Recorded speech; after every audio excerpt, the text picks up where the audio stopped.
Snow White. A version of the tale by thefablecottage.com. Once upon a time, in a kingdom very far away, there lived a king and a queen. The king was handsome and kind. Everybody loved him. But the real ruler of the kingdom was his wife, the queen. Before she became queen, she worked in the castle kitchen. She was very poor. But she was also very beautiful and funny and very good at Scrabble. So the king fell in love with her and married her.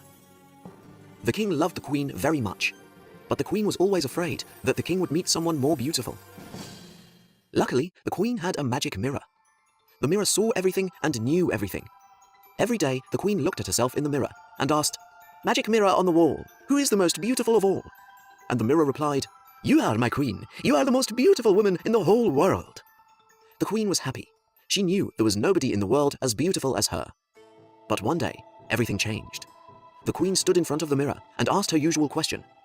"Magic mirror on the wall, who is the most beautiful of all?" And the mirror replied, "You are very beautiful, my queen, but the most beautiful woman in the world is Snow White." The queen was shocked. "Who is this Snow White?" she asked the mirror. Snow White works in the castle kitchen. She has hair black as night, lips as red as roses, and skin as white as snow. As of 8 a.m. this morning, she is a wee bitty bit more beautiful than you." "Ah!" yelled the queen. She stomped her feet. She pulled her hair. Then she sat down and sobbed. "I will lose everything." The queen was afraid, and that fear turned her heart cold and hard. She called a trusted hunter to her room. "Find the girl, Snow White," she ordered. "Take her far, far away. Take her deep into the woods." And then the queen looked deep into the hunter's eyes.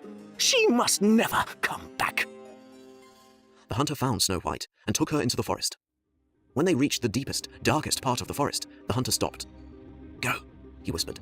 "Run fast and far and don't ever go home." Snow White watched the hunter disappear. "Well, I can't go home now," she muttered. She looked around at the dark and silent forest. It started to rain. "But I can't stay here either. Okay, feet, let's go." Snow White ran and ran. She ran across a stream, up a hill, and down into a dark valley. She ran all morning. By midday, her pale skin and rosy cheeks were covered in mud and scratches. By early afternoon, her long black hair was full of sticks and leaves. By night, she was not beautiful anymore. She was tired, hungry, and shivering with cold. But then, Snow White smelled wood smoke in the air. She followed the smell and found a cottage in the woods. There was a warm, golden glow from the windows. She knocked on the door. "Hello?" she called out. "Is anyone home?" There was no answer. She pushed the door open and went inside. Inside the cottage were 7 tiny beds, 7 tiny chairs, and a roaring fire. A big table was covered with dirt.